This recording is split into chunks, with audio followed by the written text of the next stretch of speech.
I was born into a home where faith was not just a practice, but the very rhythm of our lives. My earliest memories are steeped in the scent of my mother's prayer rug, the lilting cadence of my father's Quranic recitation, and the hum of supplications that filled every corner of our modest house. We were a devout family, and I was no exception. From a young age, I learned that life was a tapestry woven with obedience to Allah, every strand meticulously in line with His will. Islam was my compass, my anchor, my identity. I embraced it wholeheartedly, not merely out of duty, but from a sincere belief that I had found the absolute truth. At school, I excelled in theology, immersing myself in the Quran and Hadiths, earning the respect of my teachers and peers. With fiery conviction, I defended Islam against skeptics and studied other faiths, not out of curiosity, but to better dismantle their arguments. Yet, deep in my chest, in the quiet hours of the night, there was a faint, persistent knocking, a whisper that asked questions I dared not entertain. What if my deeds were not enough? What if, on the day of judgment, I stood before Allah only to find my scales of good and bad tilted in a way I couldn't control? What guarantee did I have of His mercy, despite my prayers and fasting? I silenced these thoughts quickly, renouncing them as whispers of shaitan. Still, they returned, gnawing at the edges of my certainty. It wasn't just a fear of my own spiritual worthiness. I was haunted by the fate of those outside the fold of Islam. I debated Christian classmates passionately, refuting their claims about Jesus with every verse I knew, yet I found myself fascinated by their conviction, a faith not built on endless striving, but on grace. It didn't make sense to me, but their peace intrigued me. What did they know that I didn't? Were they wrong? Or was I missing something? These fleeting doubts unsettled me, but I pushed them aside. I buried myself deeper in prayer and study, striving for a devotion so pure that no shadow of doubt could linger. Yet the knocking on my soul never ceased. It was faint, but it was there, waiting. The questions lingered like smoke, impossible to grasp, but suffocating nonetheless. At first, I ignored them, burying myself in religious texts to strengthen my resolve. But my fascination with the Christians I debated began to grow, inching past the boundaries of mere intellectual curiosity. There was something unnervingly steady about their faith, as though it grew from a wellspring beyond human effort, a peace I could not replicate, no matter how many raka'ahs I prayed, no matter how ardently I recited the Quran. Still, I wrapped my doubts in silence, careful not to let them show. At school, I was the confident defender of Islam. I debated with the precision of a swordsman, wielding verses and hadiths to expose what I believed to be contradictions in their theology. I pointed out their dependence on grace, finding it weak compared to the structure of our deeds-based salvation. Shouldn't effort matter? I would press. Yet, as they sincerely described their assurance in forgiveness through Jesus, I felt something crack faintly within my chest, a fissure I didn't dare explore too deeply. One evening, during what had become ritualistic research into other faiths, I stumbled upon a passage in the Bible. For by grace you have been saved through faith, and this is not your own doing. It is the gift of God, not a result of works, so that no one may boast. The words unsettled me. It seemed preposterous. How could salvation be given, unearned? But beneath my scoffing lay envy. The kind of certainty these Christians had over their fate was something I craved, but could never articulate. I confided in no one, not even my closest friends. Instead, I sought refuge in prayer, begging Allah to extinguish these whispers of doubt. I remembered the Prophet's warning that questioning matters of faith could lead to ruin. So, I rebuked the voice that asked why my heart was still uneasy. I tried harder. More charity, more fasting, more memorization. But deep in the folds of my soul was the same faint knocking, patient and relentless. In moments of solitude, I caught myself gazing skyward. Was salvation truly something I had to chase? Or was I running in circles, blind to a different kind of truth? My family had gathered for a meal. The hum of conversation filled the room as cousins exchanged jokes, and my mother ladled steaming bowls of lentil soup. The faint echo of the muezzin's evening call to prayer resonated through the house, grounding me in the rhythm of faith I had known my entire life. Yet beneath the warmth of this scene, the questions I'd fought to suppress stirred restlessly within me. I excused myself, feeling a tightness in my chest. As I stood up, a searing pain shot through my arm and up to my neck. My breath came in gasps. The room blurred, my vision narrowing into a tunnel. Someone shouted my name, but their voice was distant, detached. My legs gave out beneath me, and I crumpled to the floor. "Say the Shahada!" my brother urged, his voice trembling. With a desperate whisper, I managed the words, "La ilaha illallah." I clung to them, grasping at their comfort as pain overtook me. In my heart, I begged Allah for mercy, for more time, to prove my devotion.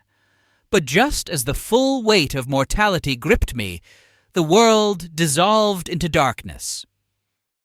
I drifted in an expanse that felt endless, neither cold nor warm, neither alien nor familiar. A deafening silence enveloped me, yet I could feel something faint and distant, like the whisper of a breeze far out at sea. I wasn't dead. I knew this as surely as I'd once believed in my own invulnerability. But I wasn't alive either. Time, or whatever replaced it in this void, stretched on. Flashes of my life played like fractured images, my father guiding my tiny hand as he showed me the proper way to perform ablution, my mother's tears when I recited my first portion of the Quran, the arguments I'd had with friends proclaiming salvation through Jesus. Their words washed over me now, like a wave, familiar, but tinged with a clarity that hadn't been there before. Then, faint at first, but growing with intensity, came a pull, gentle, yet undeniable. A glow emerged, softly calling me forward. For the first time in my life, I felt utterly helpless. And perhaps, in the depths of my soul, I felt something else: surrender. The silence wrapped around me like a dense fog, muting the chaos of the world I had just departed. Suspended in an eerie calm, I became aware of an impossible reality. I was looking at myself. My body lay limp on the hospital bed, surrounded by doctors shouting commands, their movements frantic.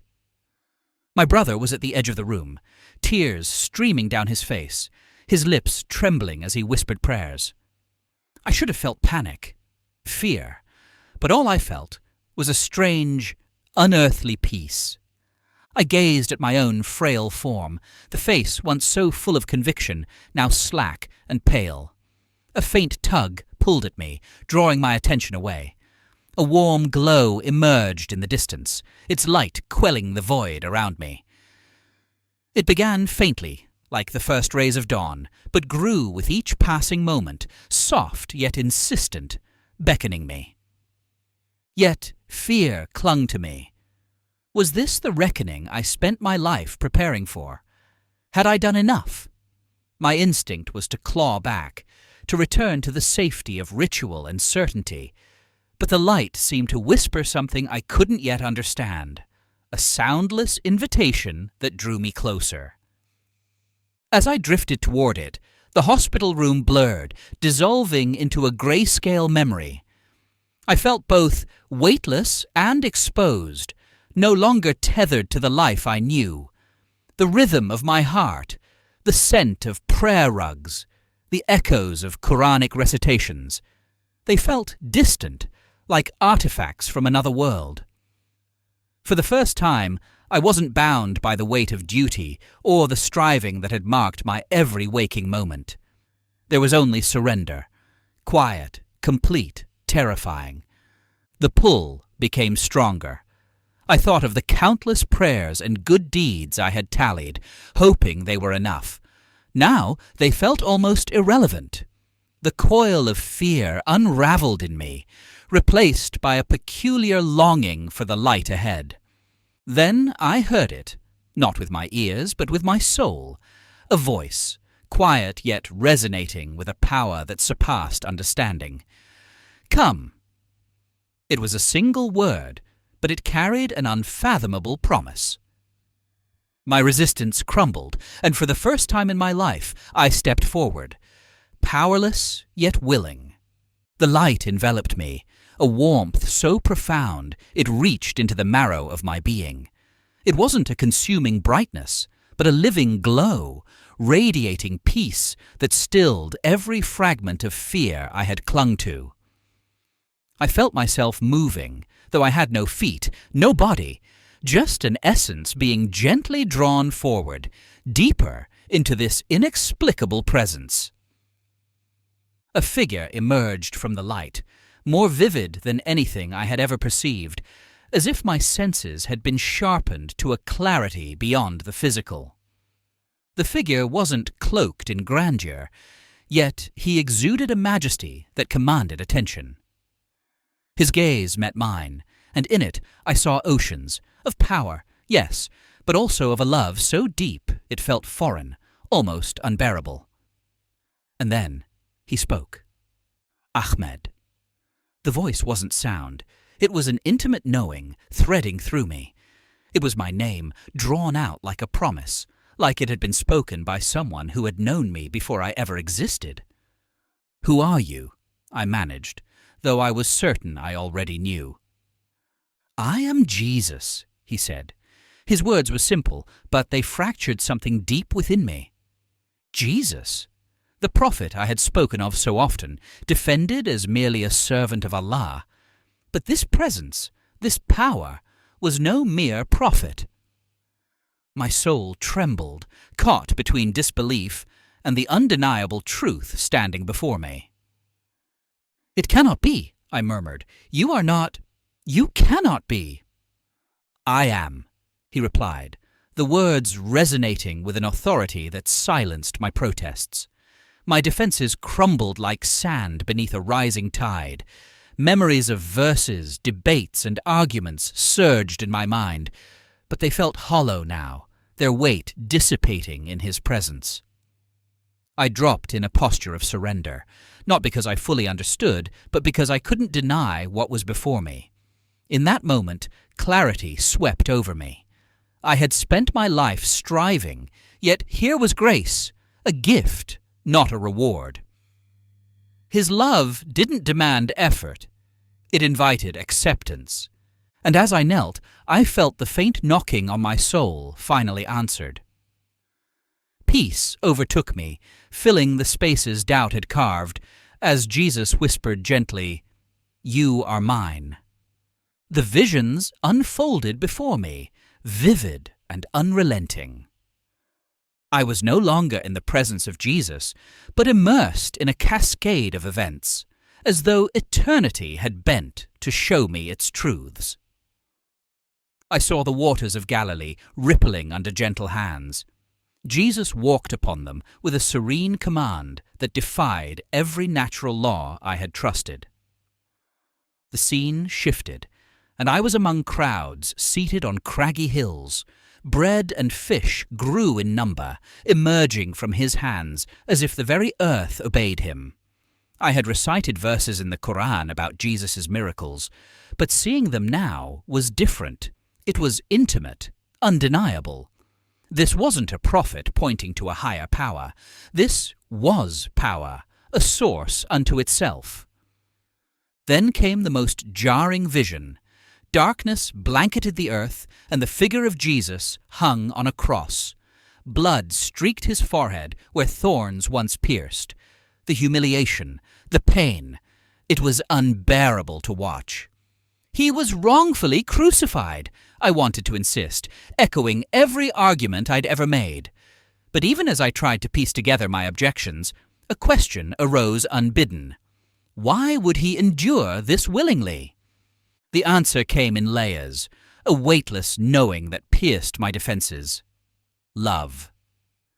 For the first time, I understood the gravity of it. This wasn't punishment, it was sacrifice. The cross wasn't a curse, it was redemption. I nearly collapsed under the realization he died not because he was weak, but because we were. His blood, his suffering, was a gift, a bridge spanning the divide between humanity and God. The visions shifted once more, and I stood before two realms. One was filled with unquenchable joy, its inhabitants basking in radiant light. The other was suffocating, cold, silent, completely detached from the glow I had now come to crave. Not flames, not demons, just absence. The absence of God. An agony gripped my soul. My lifetime of striving suddenly felt hollow. I had pursued mercy through effort, yet here was grace freely offered. "They need to see," I whispered aloud, my voice trembling with desperation. The vision faded, and I stood again before Jesus. His eyes met mine, no longer mysterious but familiar, piercing through my soul. "Now you understand," he said gently. I wept, broken and whole all at once. I stood before him, trembling yet expectant. The weight of everything I had believed, everything I had fought for, sat heavy on my chest. My mind, long trained to argue and analyze, was searching frantically for a way to frame this moment, to make it conform to my understanding.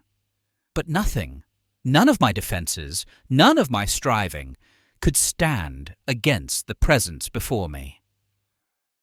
Jesus looked at me, full of compassion, yet piercing me to my core. "Ahmed," he said, his voice neither loud nor soft, but resonating through every fibre of my being. "Do you understand now? It was never about what you could do for God, but what God has already done for you." My knees buckled, and I sank, utterly undone. The striving, the praying, the fasting, it all felt like sand slipping through my fingers. How could I have missed this? Tears coursed down my face as I whispered the question I'd been afraid to ask my whole life. What must I do? "You don't need to do. You need to receive," he replied, stepping closer. "I took your sins upon myself so that you could be free. This is grace, Ahmed. Not a reward, but a gift." A sob escaped my lips. "I'm not worthy," I stammered. He knelt before me, and I felt as though the weight of the universe had shifted. "That's the point," he said gently. "You are loved not because of what you've done, but because of who I am. Will you trust me?" It wasn't easy. Everything in me fought to cling to what I'd known. But as I gazed at him, the knocking on my soul finally ceased, replaced by a stillness I had never known. "I surrender," I whispered, broken but willing. "I trust you." His light enveloped me again, a peace so deep it left no room for fear. "Go back," he said, his voice now both tender and firm. "Tell them what you've seen. Tell them who I am." In an instant, the light dissipated, and I was back. My body ached, my breaths shallow, but one thing was clear. My life would never be the same. I woke to the stark glare of hospital lights and the muffled hum of machines. My chest felt heavy, as though the air itself was burdened with an unseen weight. I turned my head and saw my brother slumped in a chair, his face streaked with exhaustion, and traces of dried tears. When his eyes met mine, relief flooded over him so visibly that I felt it in my own chest. "You're alive!" he breathed, rushing to my side. His voice cracked with emotion as he called for the doctor. Others followed quickly, my parents, my cousins, endlessly relieved faces, hovering around me, casting shadows that danced across the sterile walls. Questions tumbled over each other. "What happened? Do you remember anything? How do you feel?" I couldn't speak. How could I explain what had happened, what I had seen? My lips felt sewn shut by the enormity of it. My father gripped my hand, his prayer beads clinking softly as he whispered words of gratitude to Allah. My mother wept. And yet, amidst their joy, I felt a dissonance. I knew I wasn't the same. In the following days, I said little, only nodding when spoken to, focusing on the strain of breathing, of existing. My body was weak, drained, but my soul felt restless, a gnawing, urgent pull that whispered, "Go! Tell them!" But how could I? How could I unearth what had utterly overturned my world? I searched my family's faces as they came and went, so full of love and certainty. How could I look into my father's eyes, the man who had taught me devotion, moulded my faith, and tell him that everything I once believed stood on shaky ground? That his son had seen Jesus and found truth in him? Fear gripped me. The idea of rupturing the delicate fabric of their faith, of our world, terrified me. I prayed, not to fight doubts this time, but for courage. Go and share the truth. The words weighed on me, yet offered no roadmap. Nights became long wrestlings with silence. I couldn't deny what I'd experienced, but neither could I yet find the strength to utter it aloud. Still, just as the light had pulled me, something within me refused to let go. I would have to speak, soon. I sat across from Hassan in the small, familiar cafe we frequented throughout university days. The air was tinged with cardamom and cinnamon, but the taste of my tea turned to ash in my mouth as I struggled to find the words. His dark eyes searched mine, brimming with curiosity and the kind of unrestrained familiarity only old friends could afford. "You've been distant," he finally said, breaking the silence. "Since you got out of the hospital. People noticed. Are you okay?" I clenched the warm ceramic of the teacup, the ghost of the visions still vivid in my mind. I thought of Jesus, his gaze, his words, the peace that lingered even now deep in my chest. Yet fear pressed hard against my resolve. Would Hassan think I'd gone mad? Would he brand me a traitor to the faith we had both defended so fiercely in countless debates? "Hassan," I began, my voice faltering, "do you remember when we used to talk about salvation? How I always said effort was what mattered most?" He nodded, his brow furrowing slightly. "Of course. What about it?" I exhaled audibly, steadying myself. I was wrong." The words tasted foreign, heavy with the weight of a lifetime's certainty crumbling.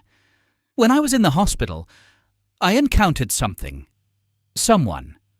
Hassan's expression shifted between confusion and cautious skepticism, but he didn't interrupt. So I pressed on, pouring out everything. The light, the voice, Jesus revealing himself, the visions of his miracles, the cross, and finally the grace he offered me. I spoke in fits and starts, my words trembling under the weight of their implications. By the time I finished, Hassan's silence was deafening. "Ahmed," he whispered finally, the disbelief thick in his voice. "You're telling me you believe in him now?" I nodded, my throat dry. "Yes, Hassan. I met him. He showed me. He is the truth. Salvation isn't something we earn. It's a gift.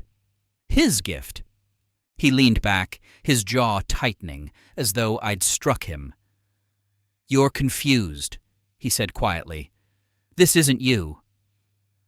But as I met his gaze, I knew something had pierced him, just as it had pierced me.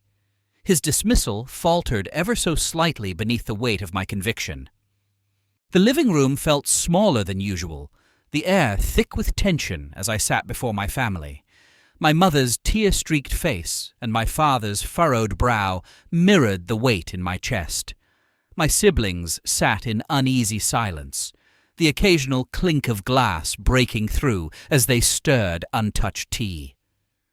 The words hung in my throat, heavy and trembling, but I knew there was no return from this moment. "I have something to tell you," I began softly, my voice catching on the edges of their expectation. My father's prayer beads paused mid-motion, his sharp gaze locking onto mine. "When I was in the hospital, I experienced something profound. I encountered Jesus." The room seemed to inhale, the unspoken words pressing against the walls. My mother gasped, clutching her scarf as though it might anchor her unraveling world. "Ahmed, what are you saying?" she whispered, her shaking hand gripping the arm of the chair for support. I steadied myself, heart pounding. "I saw him. He revealed himself to me, and everything I thought I knew. It all changed. He is more than what we were taught. He is the Messiah. I know this sounds impossible, but I cannot deny what I've seen, what I now know to be true." "Enough!" my father's voice erupted, filled with both anger and pain. His palm slammed against the small table, sending the prayer beads scattering to the floor. "You don't know what you're saying? You've been confused by this delirium." Tears pooled in my mother's eyes as she rocked slightly. "Ya Allah," she mumbled, her voice trembling. "What has happened to my son?" My younger brother, Khalid, spoke up hesitantly, his voice just above a whisper. "But what did he say to you? Why do you believe this?" I turned to him, holding onto the hint of curiosity in his question like a lifeline. "Khalid, he spoke of grace, about a love so unimaginable it fills every void. He showed me the truth. Salvation isn't earned through deeds. It's a gift, freely given." My father stood abruptly, his voice like thunder. "You've betrayed us, Ahmed." As he stormed out, my mother sobbed quietly. Through the storm of their heartbreak, Khalid's curious eyes lingered on mine, a flicker of fragile hope in both our hearts. The small room buzzed with quiet murmurs as people trickled in, unsure of what to expect. Faces I had known for years moved with hesitant reverence, neighbors, old classmates, even those I'd once debated fiercely. Some came out of loyalty, others out of sheer curiosity, and a few, I suspected, simply to confirm the rumors. I stood at the front, the weight of this moment pressing down on me, every breath reliant on the truth I had been commanded to share. My voice trembled at first as I began, recounting the life they already knew well, my devotion, my certainty in Islam, my pride in defending its teachings. Then I spoke of the heart attack, the light, the unmistakable presence of Jesus. Gasps rippled through the room when I described how he had revealed himself as more than just a prophet, his miracles etched into eternity, his sacrifice seared into my soul. I braced myself for rejection, for scorn, but the pull to speak overpowered my fear. "He showed me grace," I said, my voice steady now. "Salvation isn't about how much we do. It's about accepting what he has already done for us. This love, it's not earned. It's given." A man in the corner muttered something under his breath, shaking his head as he turned to leave. Others leaned forward, their eyes narrowed with skepticism, but unmistakably hungry for more. I saw Hassan in the crowd, his expression unreadable, but he stayed. My younger brother, Khalid, sat near the back, his focus unwavering. I opened the Quran in my hands, reading passages about Jesus' miracles, his virgin birth, his exalted position. Then, with trembling hands, I opened the Bible alongside it. "These two books," I said, "they point to the same truth. Jesus, Yeshua, is the Messiah. He is the bridge. He is the way." A silence, heavier than any argument, hung in the air. My father's face flashed in my memory, his anger, his hurt. I prayed silently for him, for my family, for everyone in that room. As I finished, Khalid stood. His voice quivered as he spoke. "Tell me more about him." In his words, I glimpsed everything I had hoped for, everything Jesus had promised. My heart swelled. Whatever came next, I was ready.